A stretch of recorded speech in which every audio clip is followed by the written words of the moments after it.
Molt bé, bona tarda a totes i a tots i em plau molt donar-vos la benvinguda a aquesta activitat que, com veieu, porta el títol de Servei biològic versus servei robòtic i sapigueu que està dins de les converses NAT, que són activitats que es realitzen habitualment aquí al Museu de Ciències Naturals, al Museu Blau, i que en aquest cas, aquesta activitat, aquest debat que farem avui, està coorganitzat amb els companys del Museu Blau i amb els membres del podcast Que la ciència us acompanye, del qual jo sóc el director i presentador i us animo que després reviseu els altres episodis que tenim. Es tracta d'un podcast de divulgació científica.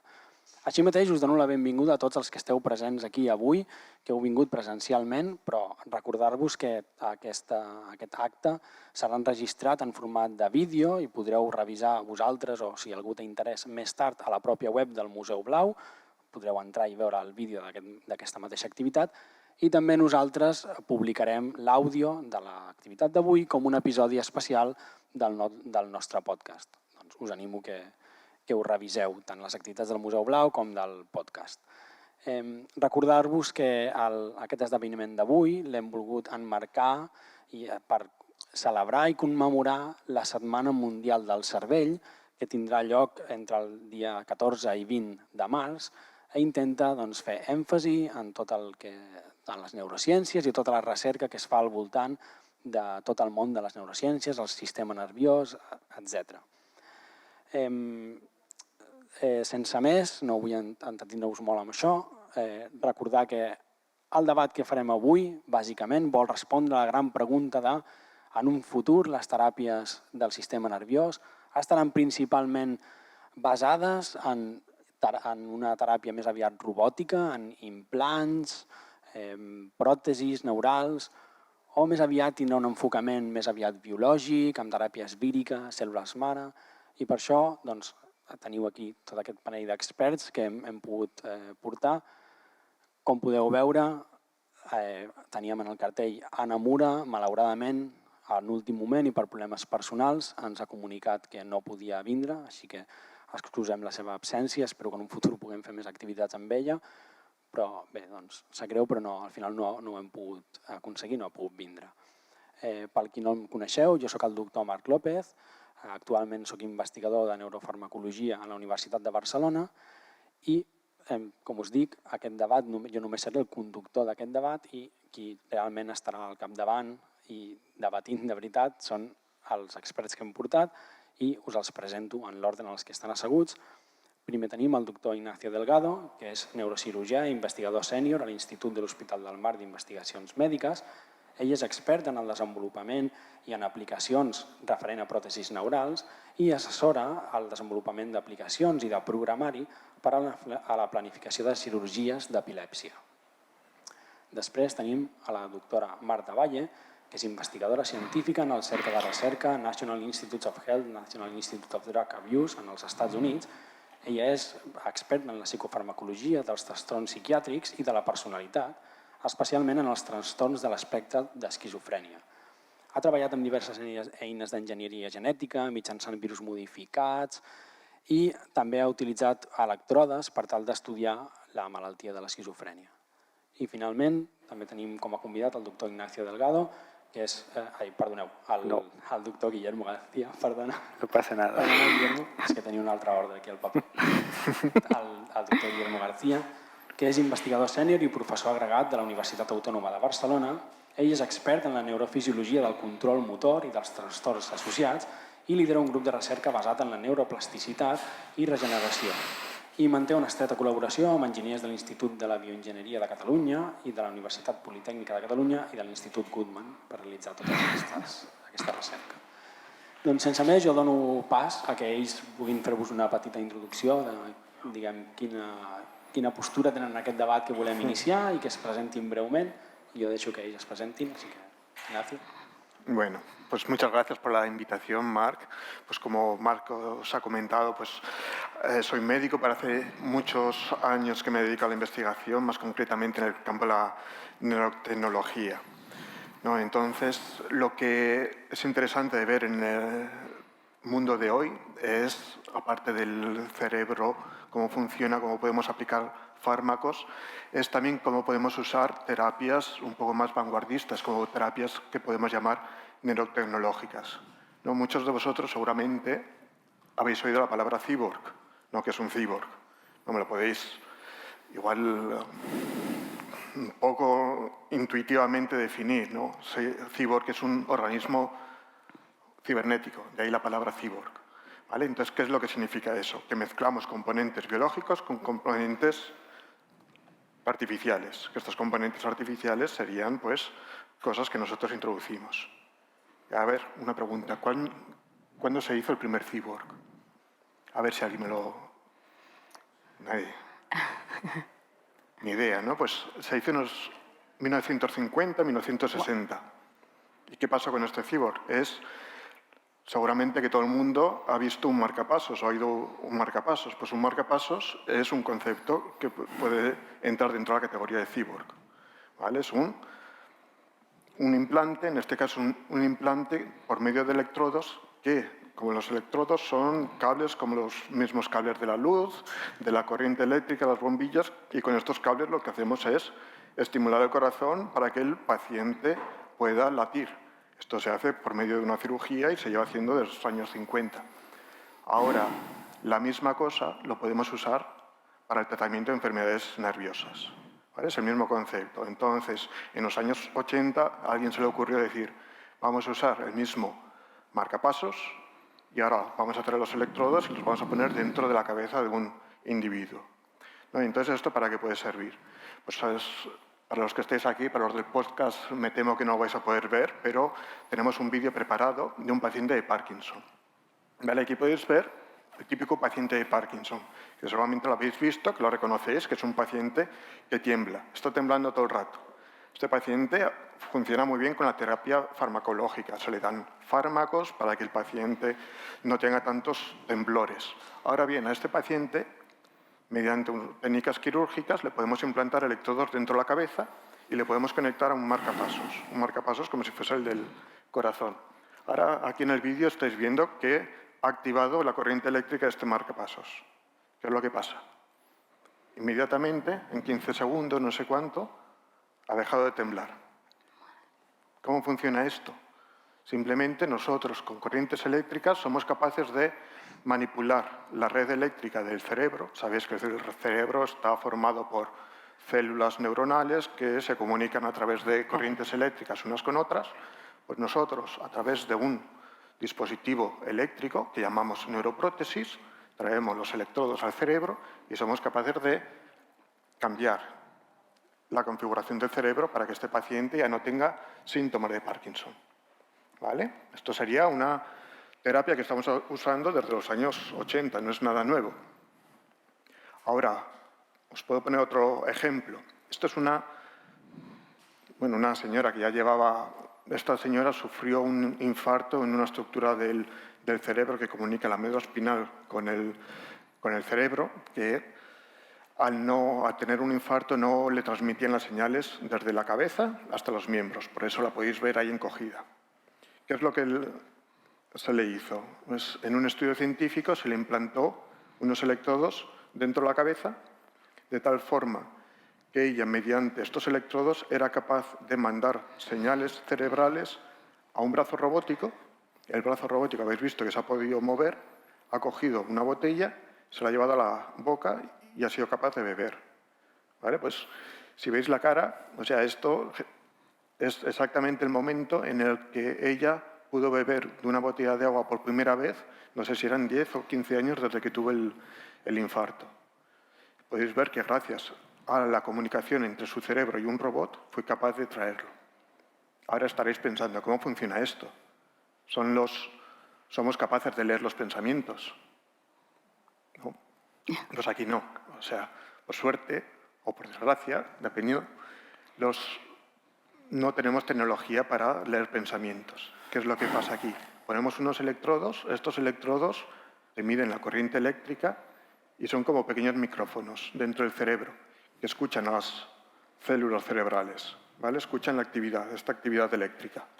Y ahora la persona tiene que comunicarse con el cerebro, o sea, comunicarse con el ordenador a través de estas corrientes eléctricas. ¿Y esto cómo lo hace? No va a decir, quiero mover el brazo a la derecha o a la izquierda, ¿no? Vamos a pensar un poco, ¿cómo creéis que las personas empiezan a hablar? ¿Cómo creéis, por ejemplo, tú tienes un niño pequeño, ¿no? ¿Cuál fue la primera palabra que dijo? Sí, supongo que papá o mamá. Papá o mamá. ¿Y eso por qué creéis que una persona habla? ¿Por qué dice papá y no, o mamá y no dice perro? Porque un niño de pequeño va probando sonidos. Seguramente cuando Marc vio que decía papá, se le puso una sonrisa de oreja a oreja y entonces el niño recibió que se llama feedback, retroalimentación, y dijo, ah, mira, se ha puesto contento, voy a repetir esto exactamente. Pues esto es lo que pasa aquí, una forma un poco que se llama condicionamiento, que es lo mismo que si os acordáis, esos experimentos antiguos con perros, la campanita que salivaban. Pues aquí se hace lo mismo. A esta señora se le ponen unos electrodos en la cabeza y la señora va probando señales eléctricas, y el ordenador va intentando filtrar las señales eléctricas. Y llega un momento en que los dos se ponen de acuerdo, el ordenador se pone contento porque ha encontrado una señal que reconoce, la señora se pone contento porque el ordenador le ha dicho, ¿vale? Nos reconocemos. Entonces, a partir de ahí se logra esa comunicación. No estamos leyendo el cerebro, lo que estamos intentando es hablar con un ordenador. ¿Os dais cuenta? ¿Vale? Pues entonces de aquí ya podemos empezar a hablar un poquito más y podemos decir, pues, ¿cuál puede ser el futuro? El futuro, pues, quién sabe, ¿no? O sea, de momento lo que sabemos es que si somos capaces de hacer estas cosas, somos capaces, por ejemplo, de sustituir un brazo por un robot y esta persona, pues, por ejemplo, es capaz, ya últimamente se ha visto una persona incluso tocando un piano, porque es cuestión de cómo nosotros nos comunicamos con el brazo robótico, con el robot. Un poquito así sería el futuro. ¿Cómo lo veis vosotros? Interesante. Bueno, la verdad es que bastante interesante. Sí, sí. O sea, yo creo que representa un poco más como la parte más de neurobiología, digamos, como la parte más clásica. O sea, bueno, yo soy, Marta Valle, y nada, bueno, me voy a presentar un poco a nivel profesional, aunque ya Marc ha hecho una breve introducción. Yo, estudié biotecnología en la Universidad de Salamanca, luego vine aquí a Barcelona, donde ya estudié un máster en biomedicina y luego ya me quedé aquí haciendo el doctorado también en biomedicina.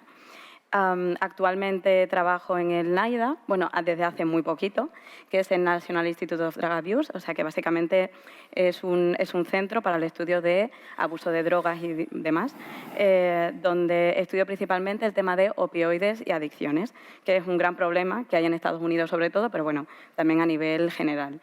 Sin embargo, donde he pasado más tiempo trabajando es en un laboratorio de neurofarmacología, que es la Universidad de Barcelona, donde yo hice el doctorado estudiando dos proteínas en concreto, que eran proteína el A2A y el D2, que son dos receptores neuronales y, sobre todo en enfermedades neuropsiquiátricas, como es el caso de la esquizofrenia. Con lo cual, lo que quiero decir es que yo creo que tengo como un background un poco más neurobiología o farmacología más clásica. Sin embargo, también quiero decir que quizá, lo que nos has presentado aquí es impresionante. O sea, es una cosa que yo la verdad que, como digo, no tengo este background, quizá me sorprende muchísimo. Pero también quiero recalcar que la neurobiología, o digamos farmacología o biotecnología más clásica, no está tampoco obsoleta o estancada, sino que actualmente, a día de hoy, también aparecen nuevas técnicas, como es el caso de incluso la terapia génica, donde nosotros, por ejemplo, lo utilizamos en el laboratorio, nivel de expresión de proteínas que, por ejemplo, que una célula no puede expresar, nosotros le podemos introducir el gen y la célula va a expresar esa proteína, con lo cual eso a nivel terapéutico tiene una importancia bastante grande.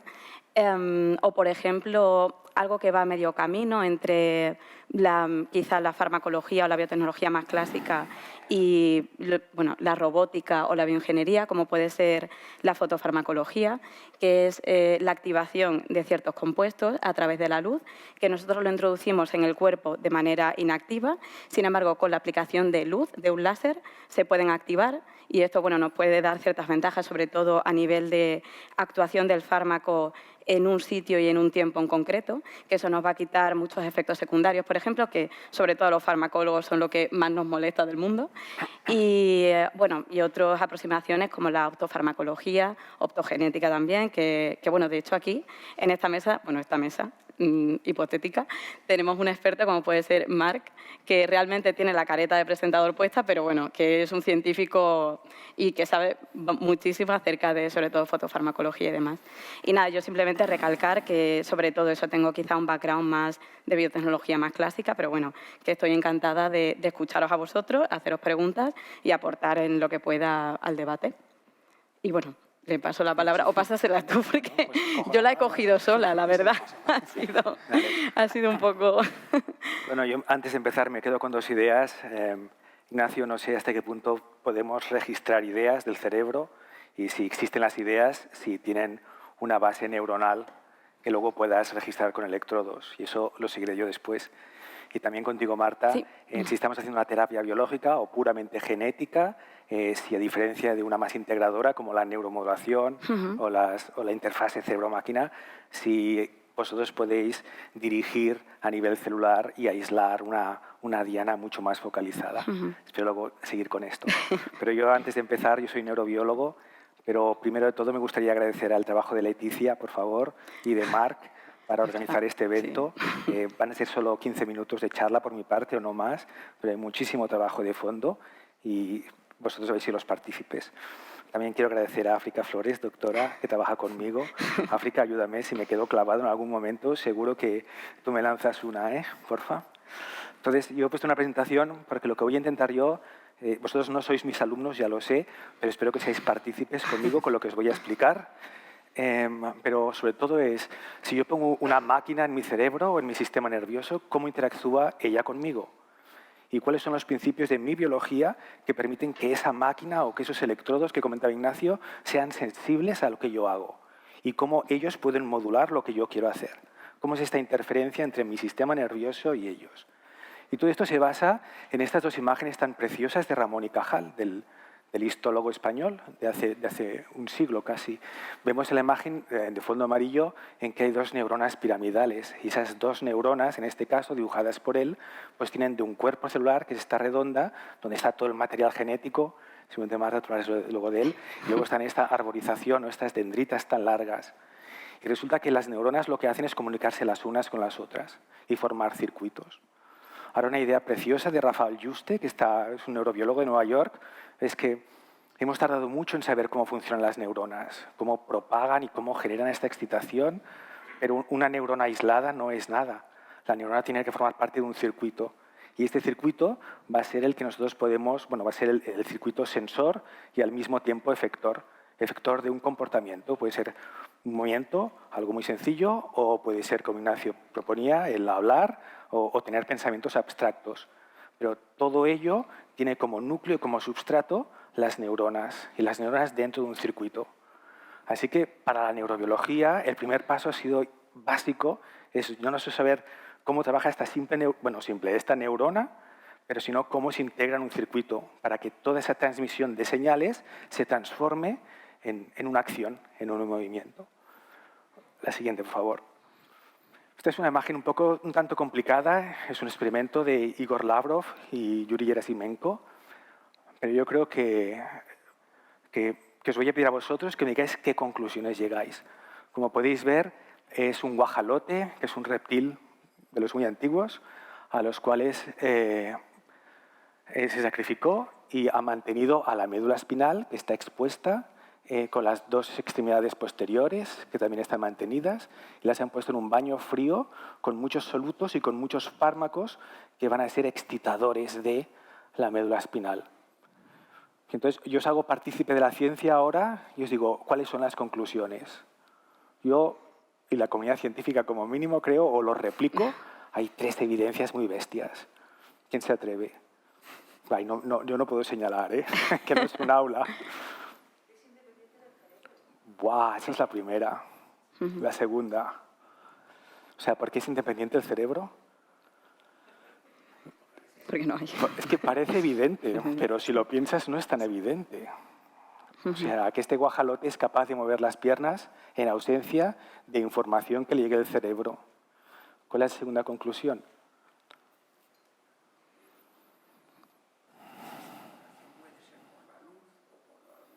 No, perdona, no lo he explicado bien quizás, pero resulta que en este baño frío le hemos puesto muchas moléculas que hacen que las neuronas estén excitables.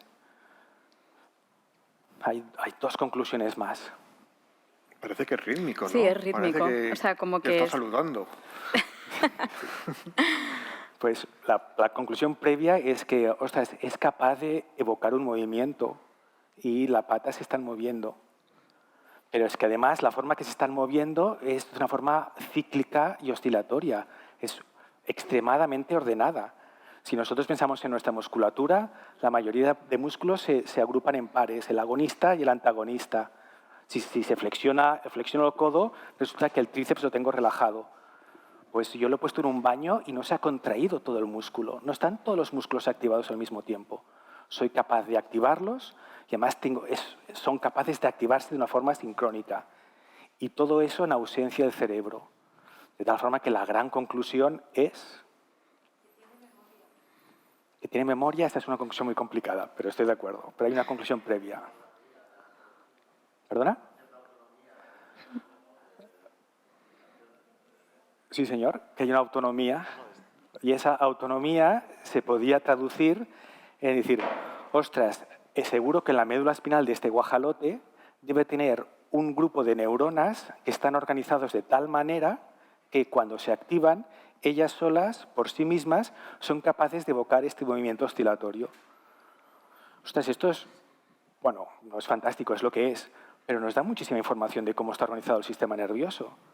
Porque eso me está indicando que para según qué tareas, pues el cerebro, y en su ausencia, debe delegar cómo se informa y cómo se propaga y cómo se traduce y cómo se ejecuta a otras neuronas. Y así el cerebro está encargado de realizar otras funciones.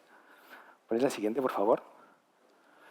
Esto es un experimento, un estudio que hemos hecho aquí en Barcelona, en el Instituto Guttmann, con Joan Vidal y dos physical therapists, y Yuri Gerasimenko, y en el cual, en este caso, obviamente, pobre chico, no le vamos a sacar la médula espinal, ni mucho menos, pero vamos a intentar incidir sobre ella.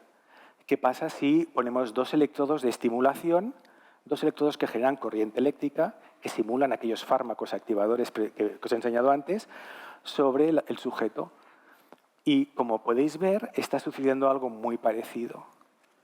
Y dices, ostras, resulta que la médula espinal humana, tan parecida a la del guajalote, debe tener neuronas que, en este caso, si soy capaces de activarlas, son capaces de evocar este movimiento. Siguiente, por favor. Déjame hacer un momento una pausa. Luego vuelvo a este vídeo. Ostras, pues este va a ser el principio la ley fundamental para el desarrollo de las interfaces cerebro-máquina. Es decir, deben haber, o los neurobiólogos están describiendo, y cada vez con más precisión, todo de estructuras en el cerebro formadas por circuitos neuronales. No sabemos cuántas neuronas, ni de qué color son, ni dónde están, pero que todos estos circuitos neuronales están asociados de tal manera que pueden evocar un movimiento. Y, por ejemplo, en este caso era esa oscilación de la flexión y la extensión de los codos del guajalote y luego de nuestro sujeto en el Guttmann. Pero ¿estos solo se quedan movimientos muy primitivos o podemos trabajar con movimientos más complejos? Pues, por ejemplo, este es el caso de un trabajo de neurofisiología clásica de lo que serían los gatos descerebrados, los gatos en los que se ha desconectado la médula espinal del cerebro. Y de nuevo, fijaos qué es lo que pasa, cuál es la conclusión. Tú no. ¿Cuál es la conclusión? ¿La podéis poner otra vez, por favor?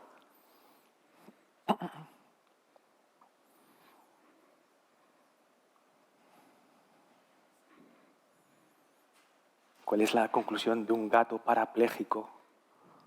¿Qué es lo que le está pasando? Que camina. Y esto no es para nada intuitivo. Yo no he visto ningún parapléjico caminar. Bueno, hasta hacia el mes pasado. Pero ¿Qué es lo que está significando? Es que, ostras, de nuevo hemos desconectado la médula espinal del cerebro y resulta que en la médula espinal, por debajo de la lesión, tengo todos estos circuitos de neuronas que en este caso, si soy capaz de activar, en este caso es con la cinta rodante, son capaces ellas mismas de alternar la flexión y la extensión de la musculatura proximal y distal de una pierna respecto a la otra. Siguiente. Pero esto, hasta hace un mes, sería bueno, pero esto debe pasar en los guajalotes y en los gatos y quizás en alguna rata de Michigan. Pero las personas que, por desgracia, tienen una lesión por embolia o alguna lesión medular, yo las veo en la silla de ruedas. ¿Qué es lo que está pasando? Y dices, porque si alguno de nosotros hemos visto alguna película o hemos visto algún centro de rehabilitación, hay muchísima rehabilitación intensiva de personas con exoesqueletos o colgados que están haciendo marcha. Pero ellos no han recuperado la capacidad de caminar. Entonces, ¿dónde están todas esas imágenes que nos has enseñado antes? La cuestión es lo que ha aparecido hace una semana o hace un mes. La siguiente, por favor. Este es un trabajo previo a la que presentaron los suizos, ahora os explico. No, la anterior. Esta, tarda un poco. Pues es un trabajo que lleva muchos años desarrollándose, más de 40 años desarrollándose. Ostras, si los guajalotes, y las ratas, y los gatos tienen estas redes neuronales en la médula capaces de evocar movimiento tan coordinado, tan sincronizado, ¿por qué con nosotros no? ¿Por qué nuestra rehabilitación convencional no funciona si tenemos esos mismos núcleos? La cuestión es que lo que ellos han descubierto, y aquí es lo que yo quiero comentaros hoy con vosotros, es qué fórmulas o qué herramientas tenemos nosotros para incidir sobre esas redes neuronales. Aquí Ignacio hablaba de los electrodos y de la estimulación, y luego Marta de las terapias génicas o de la optogenética. Ostras, la tecnología ha llegado a un punto en que podemos conocer las leyes o algunos de los principios que gobiernan el funcionamiento de las redes neuronales para que nosotros, desde fuera, podamos modularlas o podamos interaccionar con ellas. Ostras, pues nuestra pregunta es clave ahora. ¿Cuál es este lenguaje? ¿Puedo yo incidir sobre la médula de un parapléjico para que active esas redes neuronales que sé que existen, pero que es evidente que yo no sé llegar a ellas? Ahora sí, a ver si funciona. No, es el previo. Pues no funciona. Pues para un momento, por favor. Luego, si tenemos tiempo, os lo enseñaré. La cuestión es que toda esta tecnología se ha desarrollado en forma de lo que se denomina neuromodulación, que la neuromodulación es un formato de estimulación y de registro. Neuromodular significa dar corriente eléctrica que estimula la comunicación que hay entre neuronas. Yo estoy engañando a mi sistema nervioso. La comunicación entre yo y tú y él y ella ya no es vocal, sino que estoy directamente activando a cada uno de vosotros para que se active y de forma escalonada active a todos los demás. Y como vosotros ya estáis organizados de tal manera que haréis una marcha coordinada. Ostras, pues esto es lo que ha conseguido que sujetos, y es lo que quería enseñaros, con lesión medular pudiesen volver a caminar. ¿Cómo ha podido ser? Por la incidencia de mi neuromodulación sobre estos circuitos. Pero entonces, como comentabas tú al principio, Marc, esto pues, ha tenido un efecto pues, increíble sobre el sujeto. La recuperación de la marcha, aunque él no siente nada porque tiene una lesión medular, pero la posibilidad de mantener la postura, la sensación de poder caminar, la sensación de poder estar erguido, pues por supuesto que es una mejora para él como individuo. Pero como proponíais al principio, todo esto puede ir mucho más allá. ¿Y hasta dónde puede llegar? Ahora sí. Este es un vídeo de José Delgado, Ignacio. Era José Delgado, de los años... familia. Y la familia. Y es de los años 60 y era uno de los pioneros de la estimulación. Y fijaos que a un toro le implantó un electrodo en la amígdala. La amígdala es una estructura del cerebro que está relacionada con el miedo.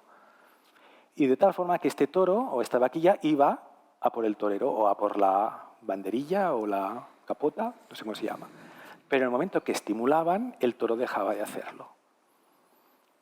Y aquí es nuestra siguiente pregunta, diciendo, ostras, si estamos identificando las estructuras del cerebro y de la médula encargadas en diferentes funciones, desde las más sencillas, como podían ser caminar, que no son sencillas, hasta otras, como por ejemplo involucradas en el pavor o el miedo. A otras estructuras que están involucradas en el yo quiero mover una mano y esa lectura la registran y la pasan a un robot. ¿Cuáles serán nuestros límites? Siguiente, por favor. Pero otra de las ideas que os quiero explicar es el límite que hay, o el roce que hay entre la biología. Este chico, esto es un trabajo de UCLA, de Los Ángeles, y tiene una distonia muscular. Fijaos que es capaz de realizar todos los movimientos, pero pobrecito, los hace todos súper descoordinados. Hay una hiperactividad, muchos de los músculos, que hace que tenga una postura totalmente, pues fijaos, terrible. La cuestión es que este nene, cuando era adolescente, fue un sujeto a que le implantasen unos electrodos, como explicaba antes Ignacio con el Parkinson, en una estructura muy profunda del tronco del encéfalo. De tal forma que con el tiempo, pues él es el mismo. Y ha pasado lo mismo. Fijaos que esta estimulación eléctrica o esta interacción máquina o electrodo con un sustrato neuronal ha producido, en este caso, la ausencia de temblores o de hiperactividad. Y ha podido yo modular el comportamiento de la postura de este chico.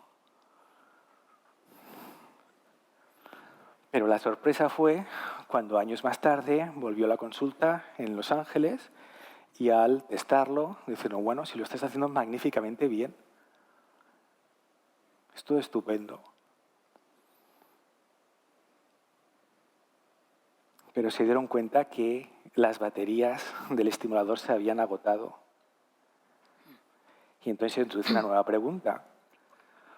Ostras, en cuanto yo estimulo o registro o interacciono con el sistema nervioso, ¿es este sistema nervioso un sistema receptor o mi sistema nervioso va a ser lo plástico de ir cambiando con el tiempo, ir remodelando o ir rehaciendo o ir modificando mi estructura conforme la nueva situación de recibir la electricidad?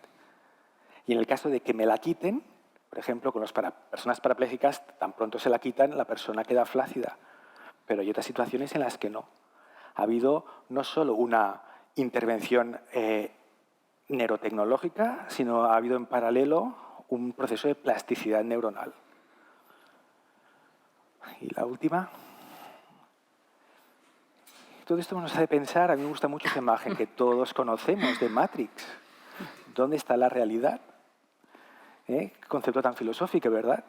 Si nosotros somos capaces de tener pensamientos y tenemos circuitos que van a generar ideas y tenemos circuitos que van a generar sensaciones, como por ejemplo los amputados de las manos, que le ponen una mano robótica y aprenden a tener sensación con esa mano robótica, ¿podemos incidir directamente sobre estas redes neuronales sin tener que haber sufrido la experiencia periférica? Va a ser una pregunta dificilísima. Pero desde la neurobiología, con todas las limitaciones que hay, la pregunta clave es intentar, primero de todo, saber localizar dónde está cada una de estas estructuras y cuál es el funcionamiento que tienen para después, puede haber muchos puntos de vista, ¿verdad? Pero sobre todo cuando una persona piensa en la persona y en el sujeto, en la mejora que tiene que haber al cómo poder recuperar una de estas funciones vitales. Bueno, ya mi parte es esta. Està bé. Molt bé. A veure, és que és impressionant, no? És com que escoltant-vos, cada vegada que parla qualsevol de vosaltres, és com que estem... Ah, sí, això és el futur, és això. I aleshores hi ha un canvi de... Bé, com que no és tot, sempre hi ha alguna més, no? I és que han sortit ja tants temes que estic superemocionat, perquè si podríem parlar hores i hores de qualsevol del que heu dit, de qualsevol cosa de les que heu tret a la llum. Aleshores, potser en resum, jo podria començar dient-vos, amb tot el que hem estat parlant aquí, amb tot el que esteu comentant, quins avantatges essencials creieu que pot tenir cada una de les aproximacions? És a dir, si us preguntés, per quina postura us decanteu? Robòtica o biològica? Segur que direu que és una falsa dicotomia, no? Perquè ja, quan heu parlat tots ja ho estàveu expressant així, com que hi ha una part positiva però sempre falta alguna cosa i l'altra li passa al revés. Aleshores, assumint que em respondríeu això, que és una falsa dicotomia, si us demano, digue'm quin és l'avantatge que pot tenir aquesta aproximació o quin risc i inconvenient. Sí, eso sería un problema si puedo empezar, entonces, por ejemplo, uno de los problemas que tenemos en el hospital es que cuando implantas electrodos, estos electrodos se tienen que comunicar con unas células cerebrales. Estas células cerebrales no han visto nunca algo así, ¿no? La evolución lo que hace es siempre intentar aprender de lo que ya conoce, intentar adaptarse. De repente le ponemos unos electrodos y esperamos que esa neurona se comunique con esos electrodos sin problema. Entonces, eso es uno de los problemas que nos estamos encontrando ahora. ¿Cómo vamos a hacer que lo que se llama la interfaz entre una célula y un aparato eléctrico, un electrodo, sea lo mejor posible, ¿no? Entonces, ahí, por ejemplo, pues con las terapias génicas, las terapias biológicas, lo que sí que vamos a intentar es que esas células cada vez sean más susceptibles de comunicarse, cada vez se puedan comunicar mejor.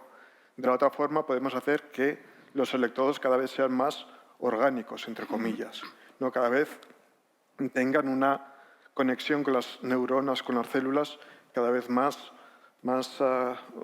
cercana, más íntima. Entonces, yo creo que la solución siempre es un poquito más la combinación de los dos, hacer lo artificial más biológico y lo biológico que reconozca lo artificial. Y ahí supongo que hay muchos...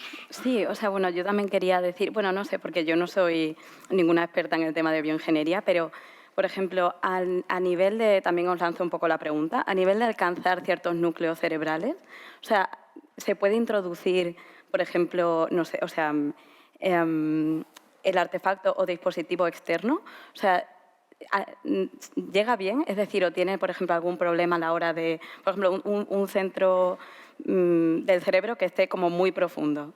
O sea, es fácil llegar porque, por ejemplo, con aproximaciones más farmacológicas clásicas, o sea, tú das un fármaco y llega por el propio sistema. Es verdad que tiene que pasar algunas barreras, como barrera hematocefálica y demás, pero que se puede llegar como de una manera más clásica. Sin embargo, a nivel de poner un dispositivo externo, o sea, no sé si hay ciertas limitaciones a día de hoy para alcanzar ciertos núcleos cerebrales. El problema no es tanto cómo llegar ahí, sí, pero cómo hacerlo sin destruir nada. Claro, exactamente, eso Entonces, es lo que me refiero. Por ejemplo, los electrodos que vemos aquí que os he puesto del Parkinson, son unos electrodos pues igual pueden ser 10 centímetros, 8 centímetros, o sea, vas muy dentro y puedes llegar hasta donde quieras. Puedes llegar incluso más allá del cerebro, ir casi hasta lo que llamamos el tronco del encéfalo, que es como la parte más antigua del cerebro. El problema es que ahí aumenta mucho el número de neuronas, la densidad de neuronas, y meter ahí algo puede causar una lesión. Entonces, sí que se puede meter, y hay muchos estudios que llegan ahí, por ejemplo, no solo para el Parkinson, pero para el tratamiento de otras enfermedades, por ejemplo, la anorexia, trastornos obsesivos compulsivos, trastornos de migrañas. Vas a centros que están muy profundos. Y el problema es siempre valorar cómo vamos a llegar hasta ahí sin causar una lesión. Sin causar un daño, sí. Entonces, eso es uno de los problemas de la electricidad, que vas a llegar ahí y vas a dejarlo y el cuerpo se tiene que adaptar. Claro, y a nivel de, no sé si se puede producir alguna, o si se produce generalmente reacción adversa, por ejemplo, reacción adversa, o el propio cerebro que intenta expulsar o... expulsar, o sea, inmunitario. Sí, y sistema inmunitario, etcétera. Bueno, aunque a nivel cerebral, sí. Esto es lo mismo que cuando, por ejemplo, os claváis una astilla, que la astilla se queda ahí y lo que va a hacer el cuerpo humano es hacer una cicatriz alrededor de la astilla hasta que la saca del dedo. ¿Vale? Pues esto es lo que intenta hacer con los electrodos el cuerpo humano. Lo único que, claro, nosotros sabemos eso y están bien atados, pero el problema va a ser que va a crear una cicatriz y al final va a intentar aislarla. Como si fuese pues, un organismo, como si fuese la tuberculosis, va a intentar aislarla para que esa ja no esté en contacte con el cuerpo. I això també és otro problema, el que menciones. Clar. És que aquí jo a més afegiria, per exemple, clar, podríem debatre per què no s'intenta fer una estimulació elèctrica externa. Però clar, com arribar amb electrodes que estiguin implantats, ja no dic fora del crani, vull dir, ja no dic en el cap, sinó dins de las meninges igual o a l'escorça, però clar, com arribes a un Pero como llegas a un núcleo en concreto, porque... Eso, por ejemplo, si se puede hacer una estimulación fuera del cerebro, el problema es que Bueno, si habéis probado meter los dedos en un enchufe, veréis que duele, ¿no? Entonces no se tiene que usar electricidad, se tiene que usar magnetismo. Seguramente alguno de vosotros ha hecho una resonancia magnética y tenemos la imagen del cerebro, de la médula espinal, de lo que queráis, a través de magnetismo. Pues algo parecido se puede usar, como pues ya se sabe desde el siglo XIX que electricidad y magnetismo son equivalentes, podemos usar magnetismo para inducir electricidad. Esto se puede hacer. El problema es que, claro, ahora ya no te lo puedes llevar puesto. Necesitas ir, por ejemplo, al Goodman para que te lo hagan ahí. ¿Vale? Pues hay diferentes formas de producir lo que Guillermo ha mostrado, ¿no? Todo este tipo de neuromodulación, que es el aprendizaje del cerebro para reaccionar, para evolucionar, se puede hacer de diferentes formas, con fármacos, con electricidad, con magnetismo. Dos cares d'una mateixa moneda, no? Sempre guanyes alguna cosa, perds alguna cosa, perquè l'altre està referent a la mèdula espinal. Si pensem en implants, etc que vagin a la mèdula espinal, a més tenim un altre repte, que és relativament mòbil. És a dir, no és que, la mèdula espinal es mou quan movem el cos, no és com el crani, que està més estable i podem posar potser unes estructures més estables, no sé. Sí, aquí voy a ser un poco académico con la terminología. Si es muy fuera de onda, bajo y busco sinónimos.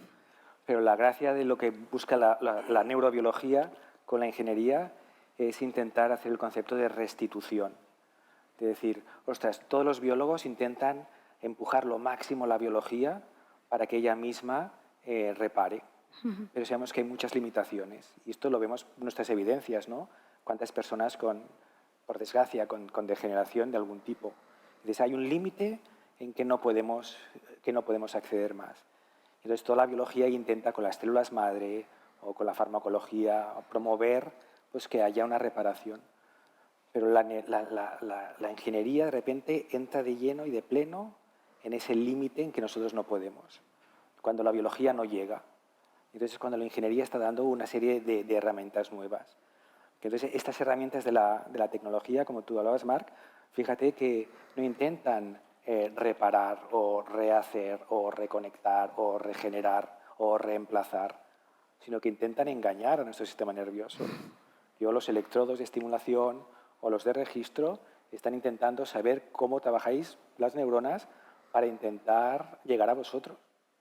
Y entonces, cuando hablas, por ejemplo, con un biólogo y vemos cualquier estructura cerebral, dices, bueno, déjaselo en manos de los ingenieros. Y cuando ve los ingenieros dicen, no esperéis que nosotros lo arreglemos, ¿verdad? Porque resulta que los cables han de tener pues, una conectividad correcta, que no pierdan resistencia, que los detectores pues, no degeneren con el tiempo, que no generen fibrosis, como comentabas antes. Entonces hay creo yo, un espacio para que ambos miren. Pero yo sobre todo veo, bueno, y os lo pregunto a vosotros, ¿cómo lo haríais vosotros? Si tuviésemos, que no sea el caso, una enfermedad neurológica por cual te propondrías acceder. Buscas una terapia biológica y la terapia biológica, Marta, explícanoslo, pero ha de estar súper bien focalizada. Sí, sobre todo en ¿no? temas... Sí. No quiero yo que... No, es verdad, por ejemplo, porque lo que había comentado antes, por ejemplo, con el tema de la optofarmacología, fotofarmacología, que quizá, o sea, uno de los problemas más importantes es que cuando tú das un fármaco, o sea, muchas veces puedes actuar en otras dianas que tú no quieres que actúe sobre ellas. Por ejemplo, tú das un fármaco y dices, vale, pues en el cerebro hay muchos receptores de dopamina, pero a lo mejor en diferentes núcleos. Tú solamente quieres que actúe sobre uno de ellos. Claro, porque los otros pueden producir efectos secundarios, que es lo que nosotros no queremos.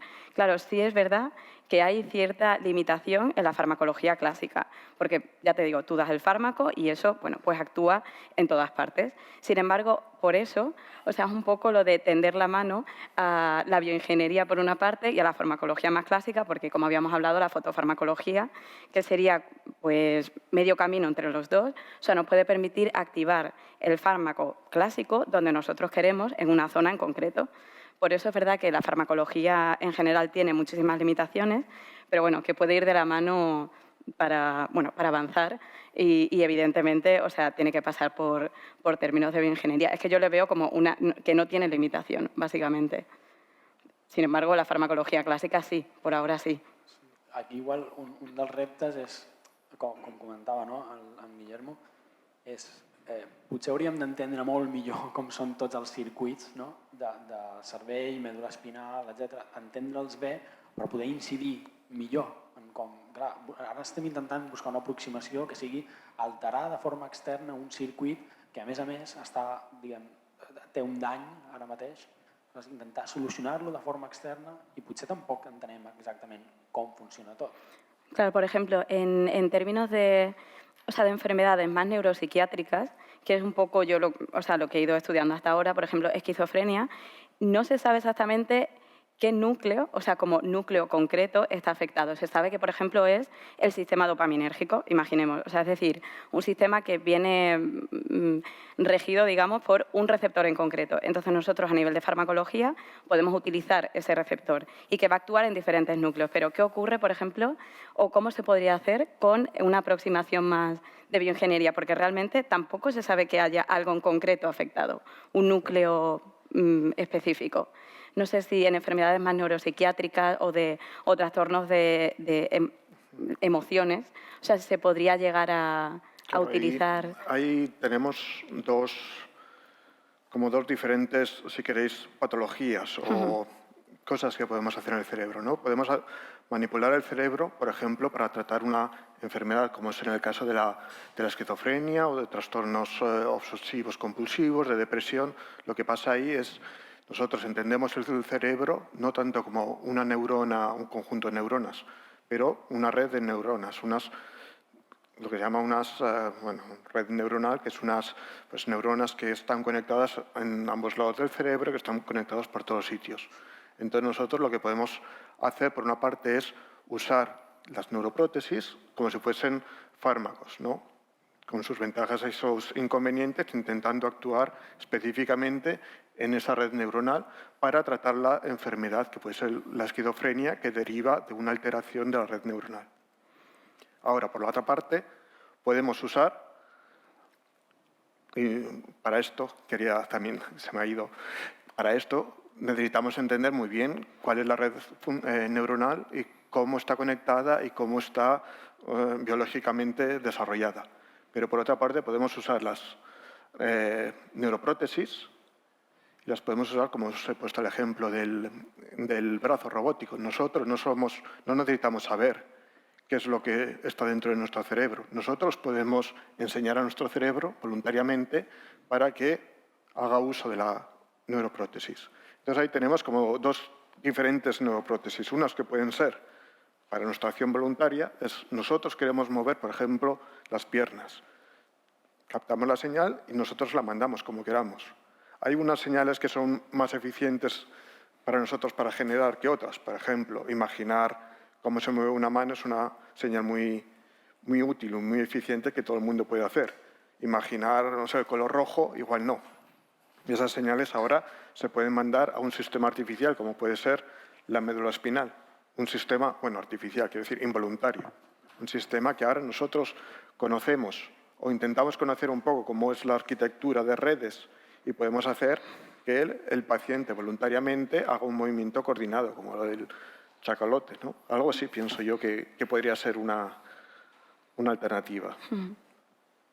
Ja, és que escoltant-vos ara em sorgeixen així dubtes que crec que seran interessants. I ara estem tota l'estona parlant i focalitzant-nos en, diguem, fer que, per exemple, una persona que és paraplègica, és a dir, que sí que té extremitats, però no li funcionen, torni a caminar. I després hem parlat de gent que tingui amputacions i posar-li un braç robòtic. Però jo vull que aneu més enllà i posar més braços extra. No? Però vull dir, creieu que es podria? Ja sé que pot sonar estrany, potser al públic està sonant estrany, però i no vull anar-me'n als còmics de Spiderman amb el Doctor Octopus i això, però alguna similar, una espècie de, no ho sé, implant o armilla que tingués uns braços extra i ens permeti fer treballs amb més força o amb més seguretat o...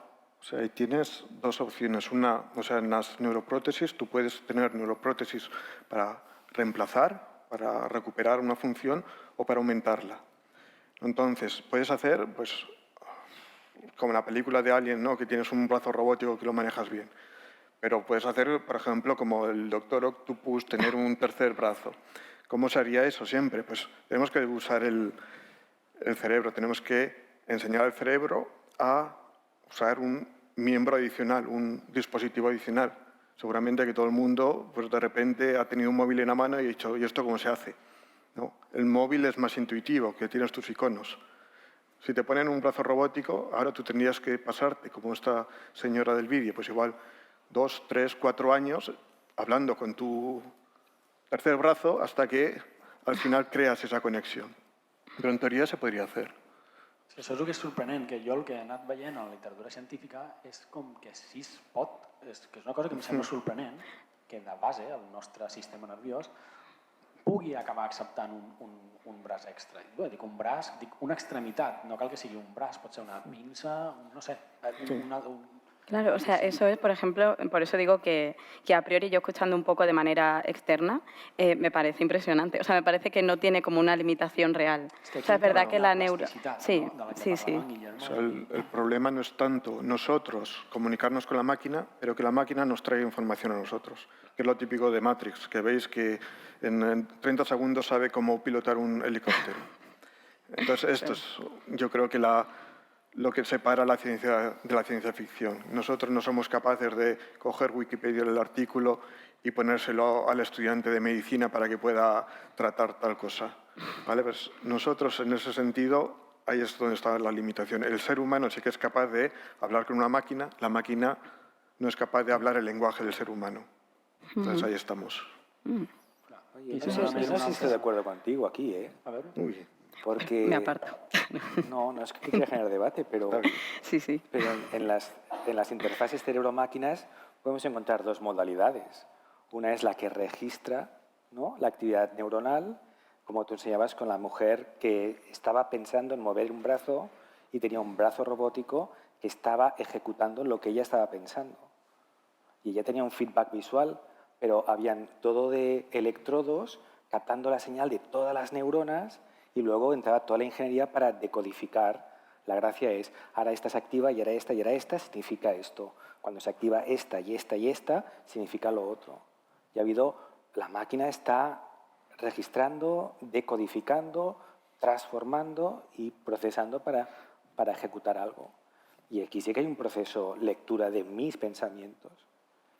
Y luego está la función inversa en la que la máquina está emitiendo una electricidad o un campo magnético o algún tipo de farmacología, lo que sea, que estás variando o modulando el funcionamiento del circuito. Pero yo creo que ya hay mucho trabajo en el que uno registra y a partir de esos registros se decodifica y esa decodificación se transmite, ¿no? Hay mucho trabajo, siempre hablan de las... se llama Brain Computer Interface, ¿no? Interfaz cerebro-máquina. Y ahí siempre dicen que necesitas tú la parte activa del paciente y la parte activa de la máquina. Muchas veces la parte activa de la máquina es la fundamental. Por ejemplo, hay prótesis de retina, hay prótesis que se pueden poner en el lóbulo donde vemos, donde nos llega la visión, que es el lóbulo occipital, y eso simplemente puede decodificar lo que está viendo el paciente. O sea, la decodificación es muy mala, no os esperéis 80 megapíxeles como las cámaras que tenemos aquí en el vídeo, pero igual 30 píxeles. Entonces, lo que sí que tenemos aquí son un proceso de ingeniería soberbio, que además somos capaces de leer la información de nuestro cerebro porque sabemos dónde está y sabemos decodificarlo. Y luego tenemos la parte de aprendizaje del paciente, que es capaz de crear senyals que antes no estaven para poder ensenyar al robot com actuar. És que aquí potser hi ha un punt clau, no? Jo veig aquí potser un problema és amb la tecnologia que tenim actual aquest procés d'aprenentatge jo crec que és llarg i és difícil i és dur. Aleshores, per les pacients com que hem vist en el vídeo, que és una pacient que no pot ni veure aigua, passar de no poder veure aigua a veure aigua, és igual l'estona que tingui aquesta, com si ha d'estar 3 anys entrenant amb la màquina, li val la pena, perquè és que passarà de necessitar molta ajuda externa a poder beure aigua, que és el que deies abans, no? És que la cara que posa la noia ja parla per si sola, és un canvi radical. Potser amb aquest nivell de precisió que tenim ara és difícil pensar en que algú tingui doncs, això, un braç robòtic o un braç extra si requereix tant entrenament per al final una cosa que potser pots fer pràcticament amb els teus i ja està, no? Que ja estan connectats al cervell, ja funcionen ràpid i de forma molt fina i precisa. Claro, yo aparte, bueno, yo tengo una pregunta. Por ejemplo, a nivel de, claro, a la hora de, creo que se llama decodificar, ¿no? Pero no hay como cierto ruido de fondo, cierto artefacto, porque, o sea, tú aparte de, por ejemplo, pensar en un movimiento, o sea, hay diferentes partes del cerebro que seguirán siendo activas. O sea, no sé hasta qué punto se puede extraer la información, o sea, y retirar como, digamos, como el ruido de fondo o el artefacto. Es que no sé si me explico bien.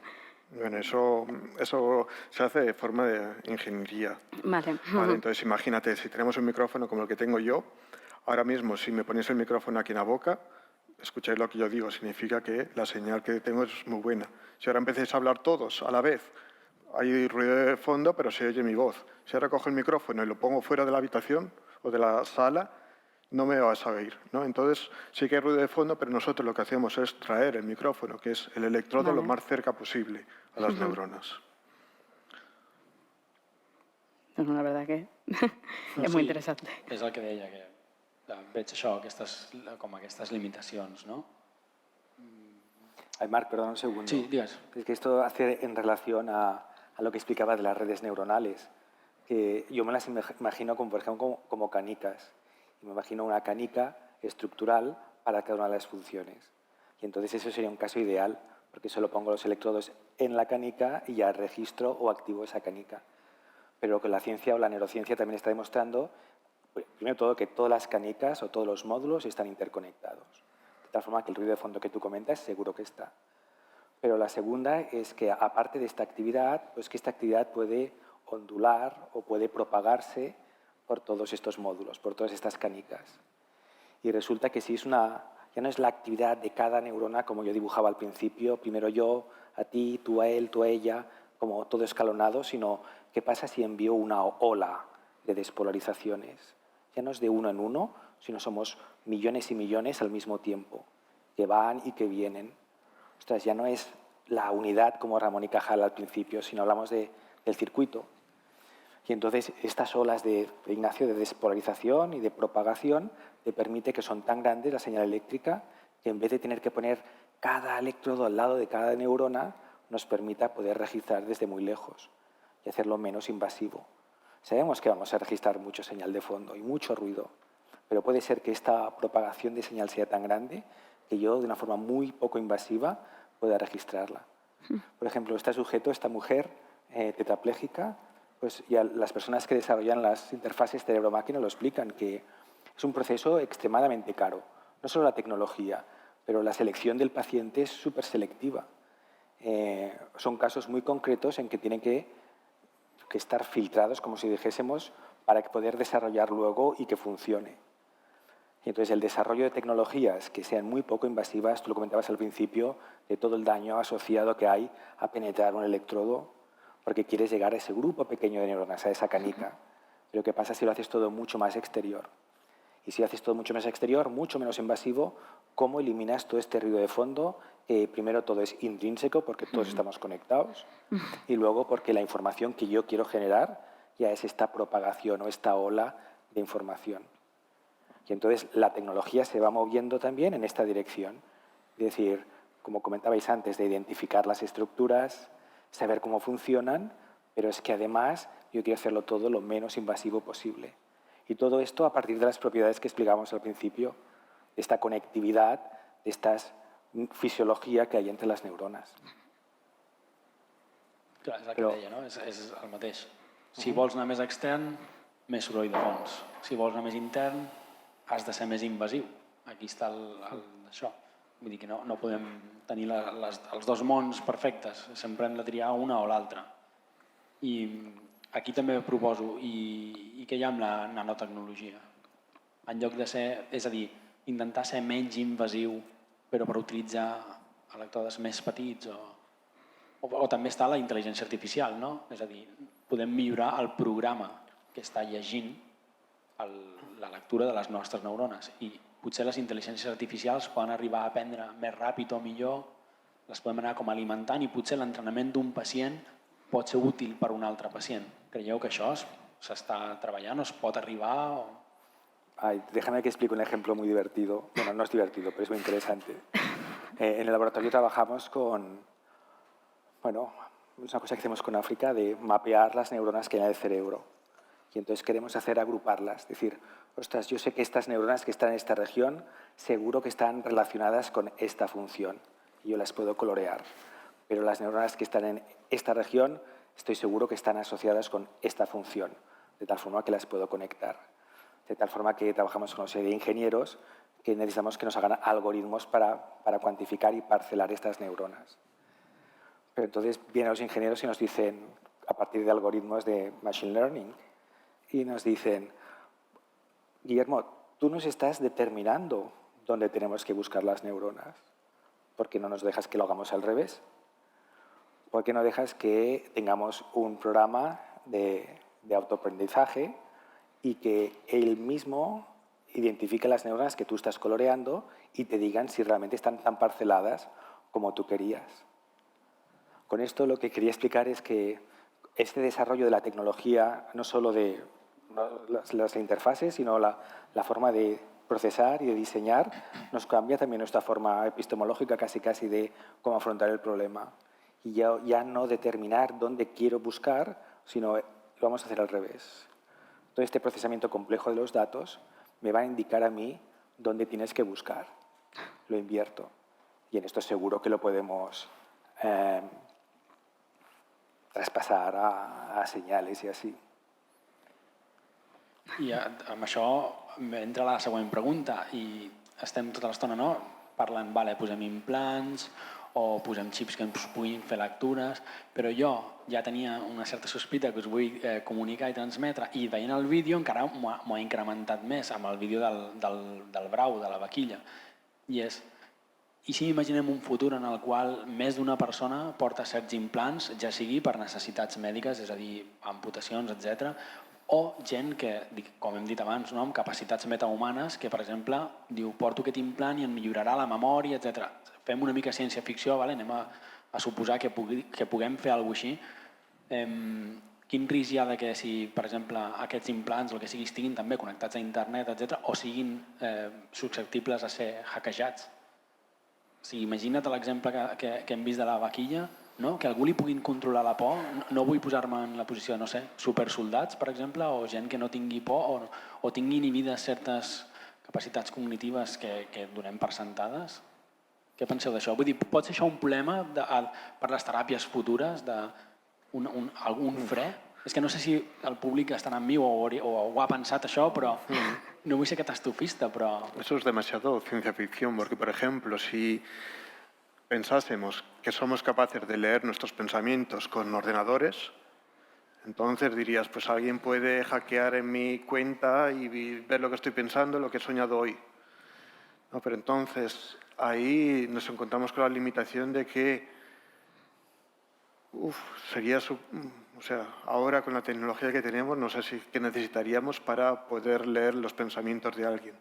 Posiblemente no seamos capaces de hacerlo, y menos aún introducir pensamientos a la gente. Entonces, por eso está muy bien lo de la ciencia ficción y nos ayuda mucho para plantearnos escenarios posibles, futuros, que posiblemente nunca funcionen o nunca salgan, pero nos ayuda a hacer el ejercicio de pensamiento, de qué pasaría. Lo mismo ahora, por ejemplo, con las terapias génicas, que es un pensamiento, nosotros vamos a manipular nuestro embrión, ¿no? Son cosas así que todavía no somos capaces de hacer, pero que pueden llegar. En este caso de hackear un cerebro es algo casi como viajar por encima de la velocidad de la luz. No es algo que parece que seamos capaces de hacerlos. Hay una cosa que igual muchos de vosotros también habéis oído, que es lo del mind uploading, ¿no? Que también se habla mucho de nosotros somos capaces de escanear nuestro cerebro coger el cerebro y subirlo a la nube y vivir en la nube. No, pues son todo este tipo de terminologías o de conceptos que en ciencia ficción funcionan muy bien y que luego cuando vamos a la ciencia decimos hay esta limitación, esta limitación, esta limitación y no vamos a poder viajar más allá de la velocidad de la luz. Entonces esas son cosas. Entonces hackear un sistema de Parkinson para que el paciente deje de, pues bueno, sí, si a alguien se le ocurre pues se puede hacer, pero ¿cuál sería el beneficio para el hacker? No? Pues sería difícil. Claro, no, un però poco, potser no, lo de... l'amígdala amb la por, per exemple, no parlo d'induir pensaments a una persona o robar-li els pensaments, potser això sí que està moltes dècades més enllà del que estem discutint avui, però dic aproximacions més senzilles, com això, doncs paralitzar una persona temporalment o fer que tingui molta por o que no tingui por o que ja no sigui aversiva al risc, per exemple, alguna cosa així. Y ya que has comentado de las terapias genéticas, también, potser, Marta, ens Sí, pot sí, sí. ajudar. No, es que yo creo que esa analogía es bastante buena porque, o sea, es verdad que hablando de esto decimos, bueno, que nos van a hackear, cosas así, o sea, una aproximación más de bioingeniería, pero es verdad que en las terapias génicas, o sea, eso se ha dicho mucho también. Hay un montón de películas, un montón de cosas de que a partir de terapias génicas o manipulación genética, pues puedes llegar a tener superhumanos o un humano a la carta, que era, bueno, lo que se hablaba hace años y actualmente también. Gente que sean perfectas, que no tengan ningún tipo, o sea, ninguna enfermedad, pues no tengan enfermedades y bueno, y que sean superhumanos. O sea, se ha dicho igual también en el tema de terapia génica. O sea, porque también en ciencia ficción lo que sí que es un tema muy habitual es que nosotros, por ejemplo, vamos reemplazando partes de nuestro cuerpo para hacerlas superiores, ¿no? Por ejemplo, ahora me quito el brazo y me pongo un brazo de titanio y ahora ya tengo la fuerza de Superman, ¿no? Entonces ahí pues ya podemos entrar en otro debate filosófico, ¿no? ¿Cuánto nos vamos a poder reemplazar hasta que dejemos de ser nosotros mismos, ¿no? Y sobre todo con el tema también del cerebro. O sea, yo creo que eso también...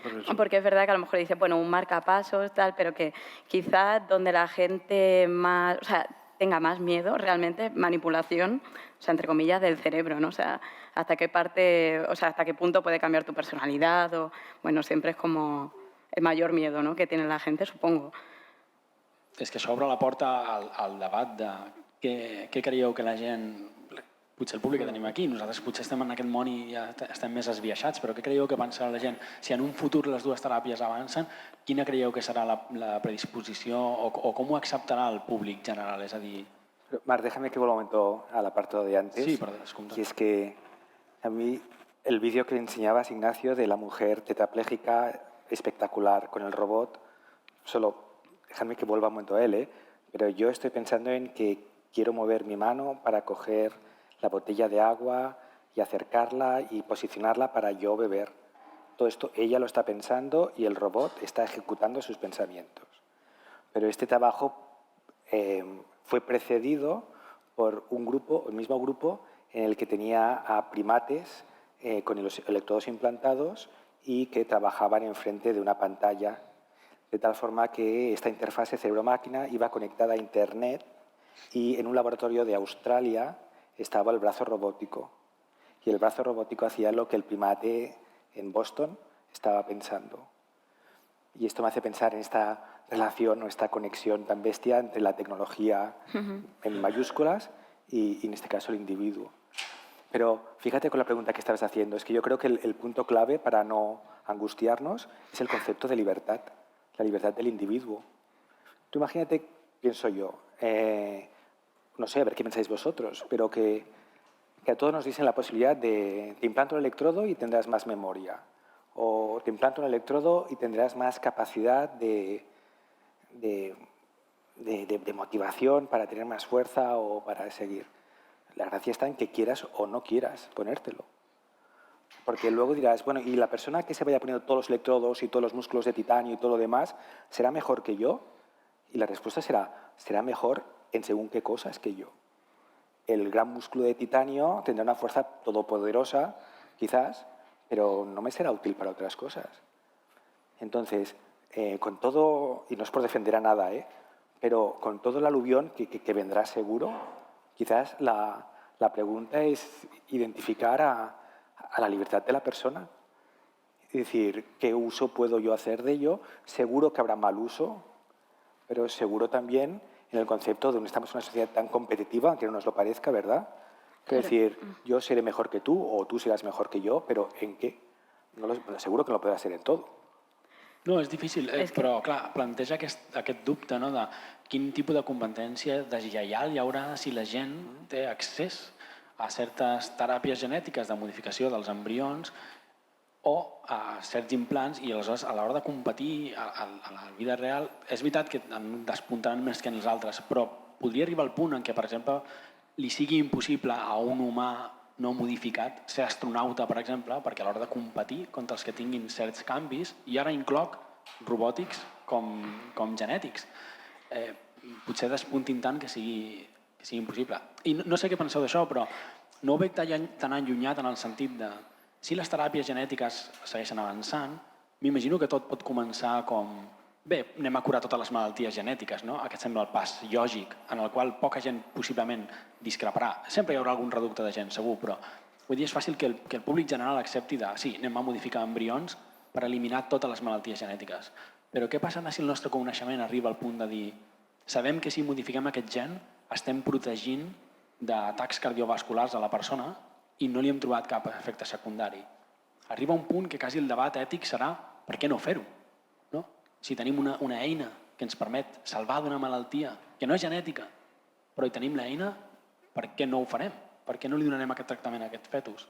No, claro, es verdad que solemos aceptar una terapia convencional, es decir, un fármaco y decimos sí, sí, o sea, eso sí, pero que realmente, o sea, lo que tú estás diciendo es prevenirlo, o sea, básicamente sí. El output es el mismo, pero que no nos atrevemos o parece que nuestro ADN, decimos, no se toca, o sea, porque es con lo que venimos, y luego ya sí que podemos tratarlo, pero claro, o sea, es verdad que el debate que es bastante bueno, porque... O sea, hay cosas que aceptamos i hay otras cosas que decimos, no, esto no porque se va a ir de madre, no sé. Clar, i això anava de què creieu que pensarà la població general en les dues aproximacions? Tindran, diguem, por a veure gent cíborgs? Si la gent tindrà com cert rebuig als cíborgs? O hi haurà una certa discriminació en plan de la gent modificada genèticament com metahumans o com dues espècies d'humans o no sé?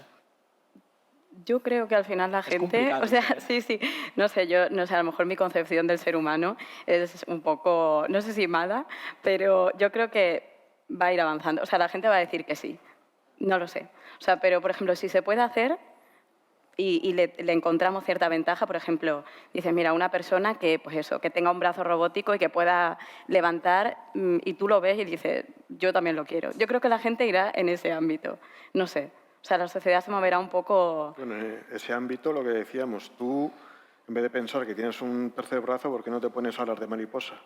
Entonces ahora ya vamos entrando en las redes sociales, si quieres. Y si yo tengo alas de mariposa, que son completamente inútiles, pero los puedo mover y quedan súper guays, es como ponerte un tatú, pues ahora te pones un implante. No, claro. Ahora el implante, pues ¿qué hace? Pues ahora el implante te pone, pues no sé, el patrocinador de turno o lo que sea.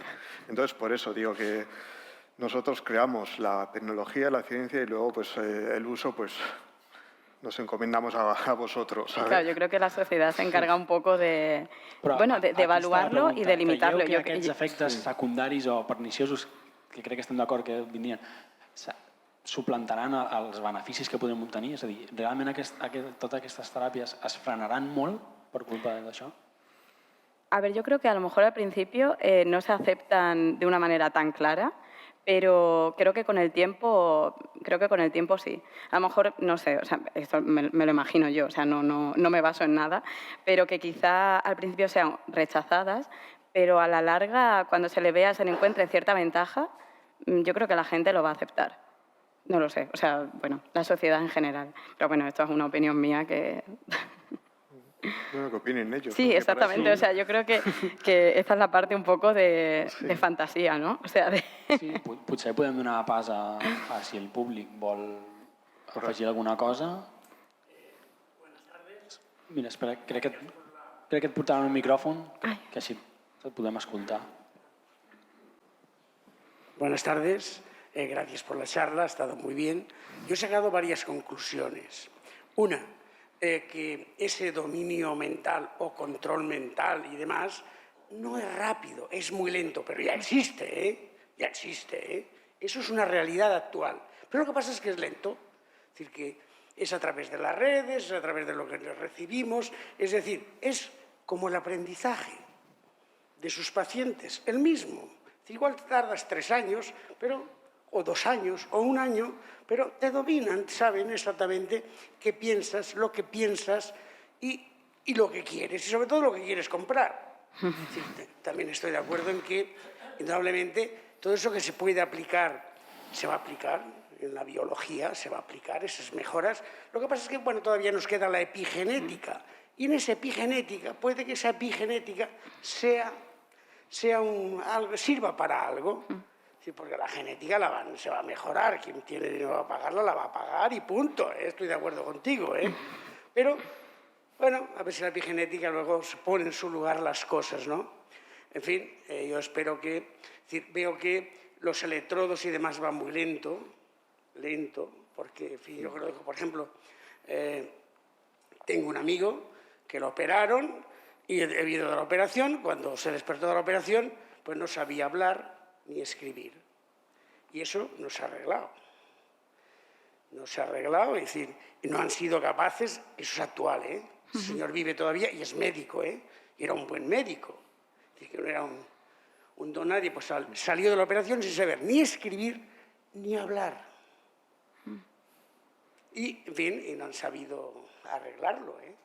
Y eso de las neuronas de al lado, las del entorno, las que podrían ser, y estimularlas y demás, nada de nada, ¿eh? Es decir, que igual para los movimientos funciona muy bien y para otras cosas, pues, no funciona tan bien. Bueno, muchas gracias, no me quiero enrollar más, ¿vale? Lo que sí que hay son prótesis también para ayudar al paciente a hablar. Lo que pasa es que en este caso, por ejemplo, lo que me imagino es que tiene un daño en el área que se encarga de la lectura y del habla y de la escritura. Entonces, el problema de ahí es lo que decimos siempre, que no sabemos exactamente cómo están conectadas las cosas. No sabemos lo que hemos destrozado. No sabemos. Entonces, lo que sí que podemos hacer es enseñar a otra parte del cerebro a que se comunique. Que ahí es difícil y no es lo mejor, pero, por ejemplo, hay gente que, por diversas enfermedades, como por ejemplo es la esclerosis lateral amiotrófica, que no se puede mover, han sido capaces de escribir libros de poesía con una comunicación con un ordenador a través del cerebro.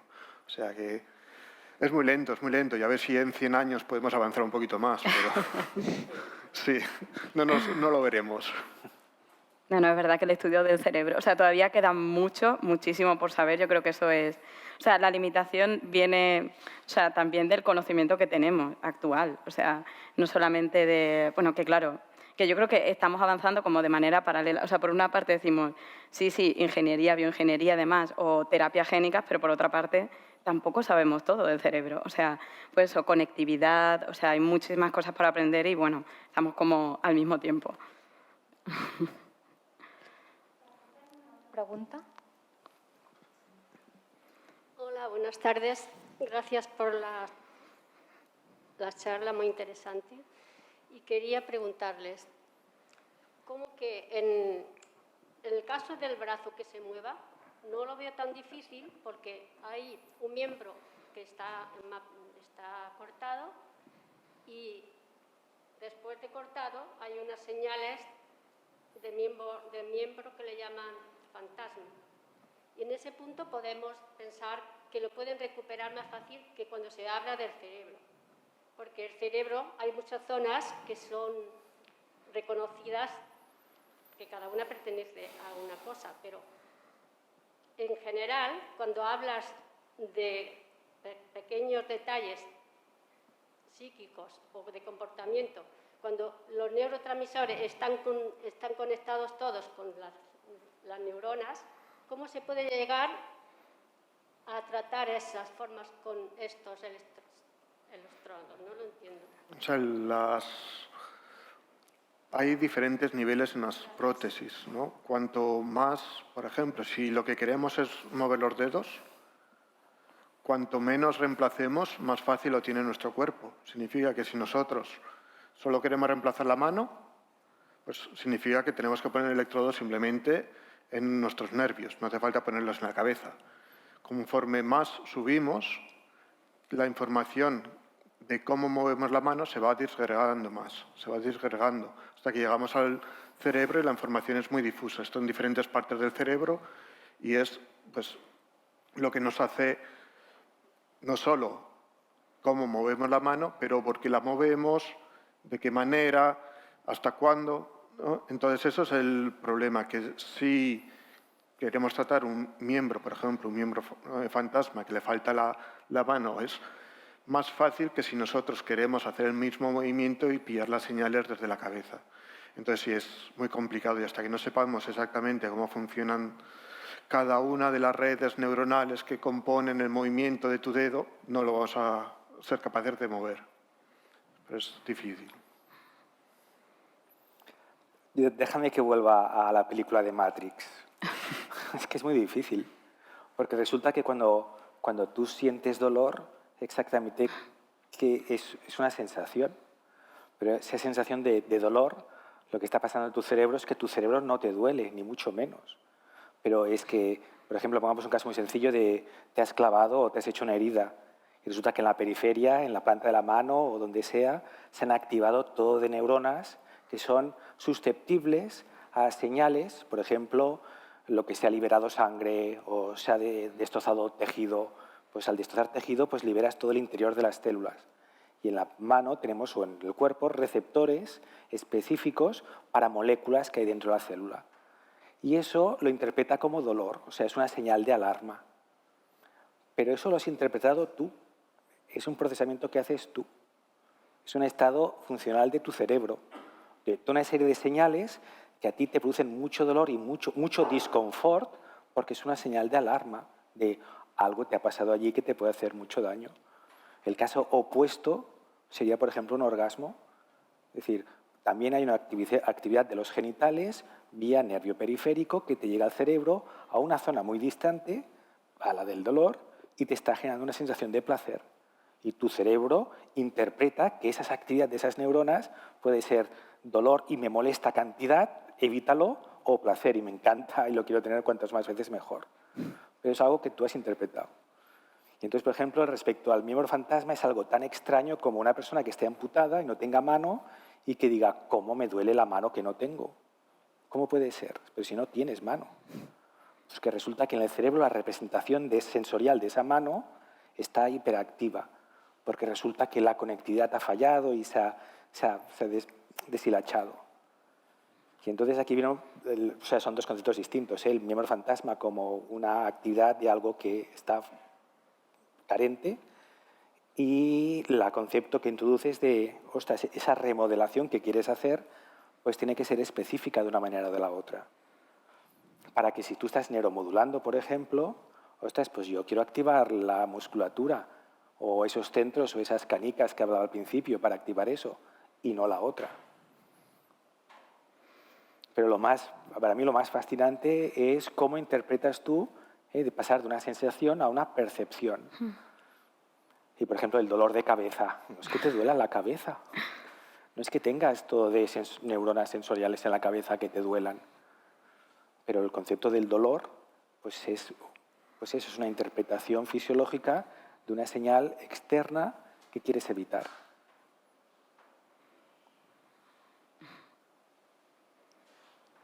Entonces la gracia es, ostras, pues si tenemos representaciones de mi cuerpo, ¿puedo yo acceder a ellas directamente sin haber pasado por la parte periférica?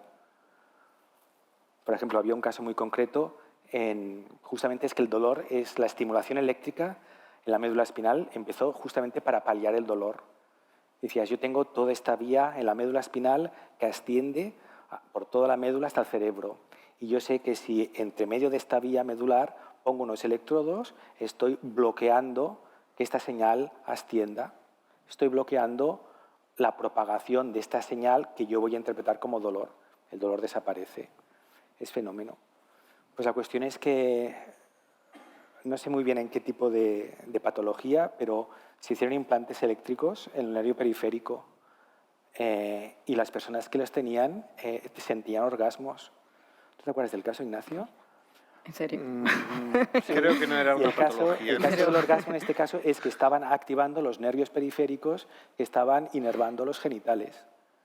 Entonces dices, ostras, yo estoy estimulando eléctricamente una vía neuronal. Y depende de la vía neuronal que active o que inactive, va a ascender, como comentabas antes, y luego será interpretada. Pues en este caso, yo creo que era alguna cuestión de incontinencia o de la vejiga. Algo que iba por ahí. Me parece que eran las raíces para personas que no tenían control de la vejiga o algo así. Y la gente encantada, ¿no? Estaria allí. Pues va bien. Estimula. No, és molt interessant això que planteja, això, els qualia, no? Això és la sensació que un té quan té dolor, o és que si parlem de l'olor a maduixa, l'olor a maduixa no és més que un constructe del cervell, no? La maduixa té unes molècules, tu les olores, actives els receptors de les neurones i tu generes una sensació que és l'olor a maduixa, no? El dolor, els orgasmes, molt interessant. Alguna pregunta més? Ara és el moment. Espera. Yo he escuchado también cosas, he escuchado también lo del, sería el cambiarlo, lo que sientes con el dolor, sienten orgasmos.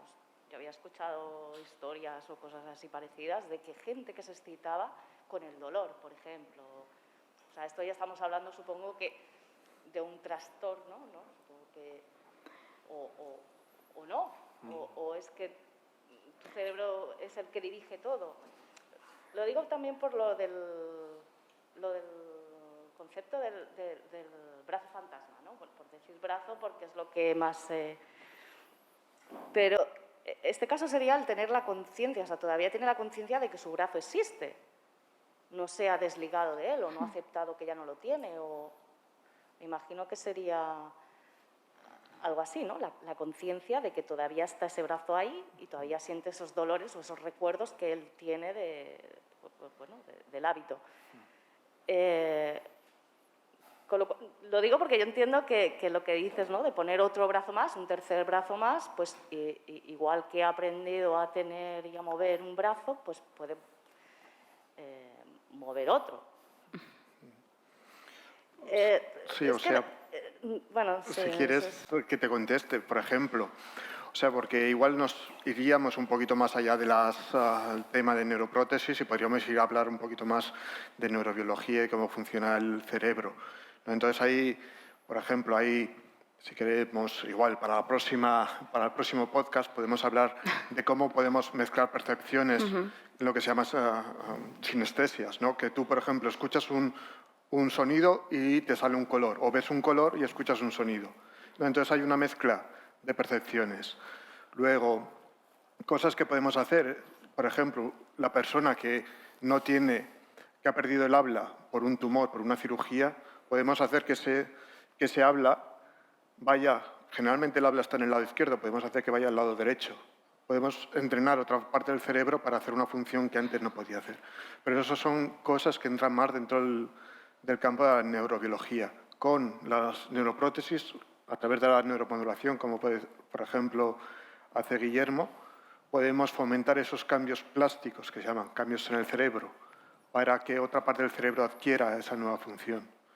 Y eso, pues, sí, entra parte dentro de las cosas que son posibles hacer con lo que tenemos hoy. Sí, és que una mica, com comenta l'efecte del braç fantasma, és el que comentava en Guillermo, és que al final en el cervell tenim una representació de com és el nostre cos i encara que un físicament perdi una part del braç, no has perdut la part del cervell que diguem, processava i codificava la informació d'aquell braç. Això ho pots buscar per internet, es diu homúncle de Penfield, i és com el teu cervell té representat tota la teva estructura corporal. Aleshores, com comenta l'Ignacio, el cervell és plàstic al final, aleshores si una persona toca el piano o fa qualsevol activitat pot fer que les neurones que controlen cada un dels membres facin unes sinapsis més fortes i millorin. I això portat a l'extrem és controlar un braç extra.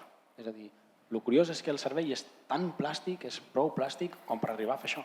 Que això és el curiós. crec que hi havia una pregunta.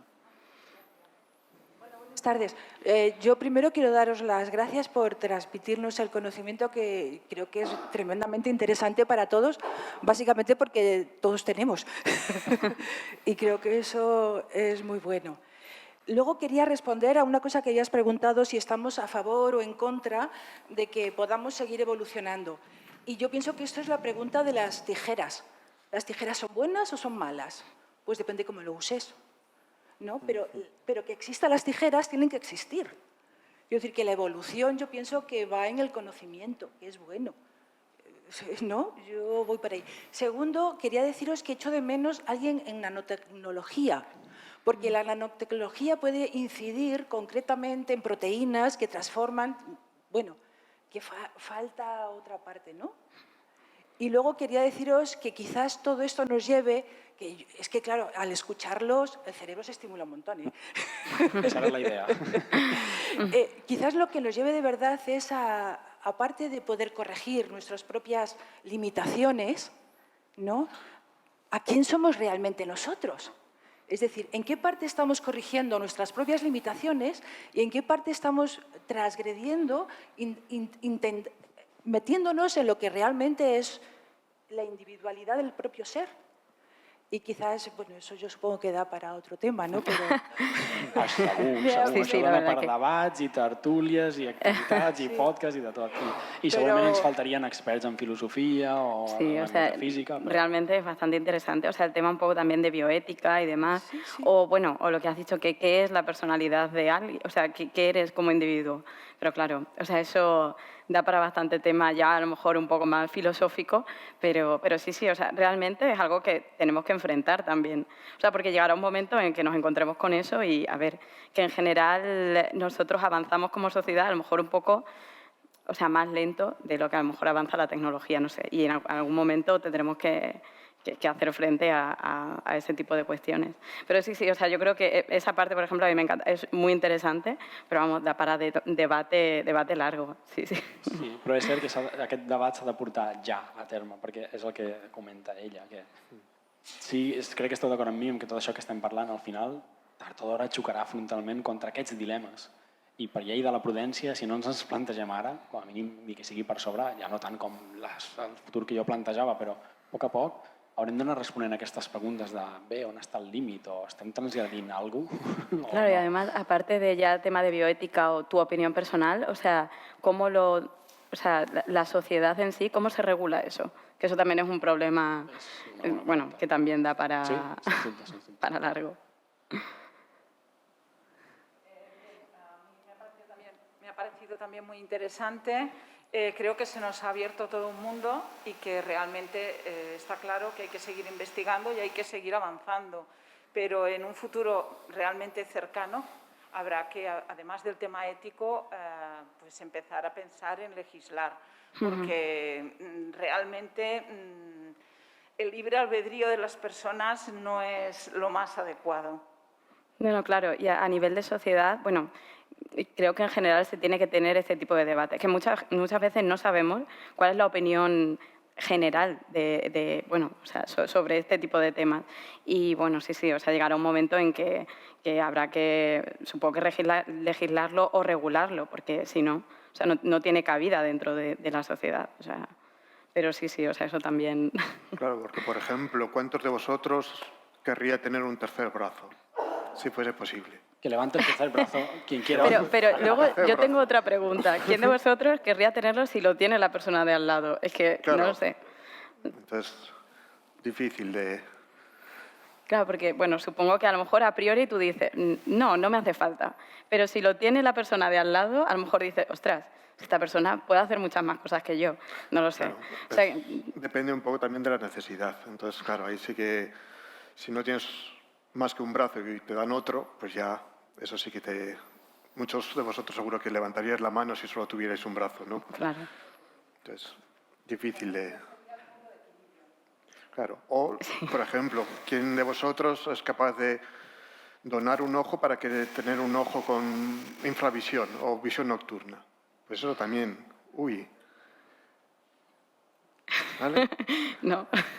Claro, por eso. Entonces ahí podemos empezar a hacer pensamientos, Claro, sí, a ver. sí.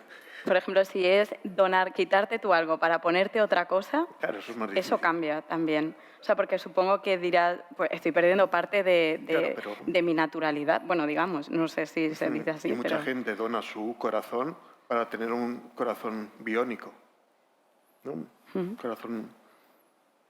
Entonces, por eso, que muchas veces es, bueno, artificial o tampoco. És un bon debat, I, de fet, amb el Guillermo abans ha fet una mica així de pinzellades quan deia els micos que controlen per internet a un braç, a un altre lloc. Imagineu-vos això a l'extrem. Ara jo torno a anar superlluny en el futur.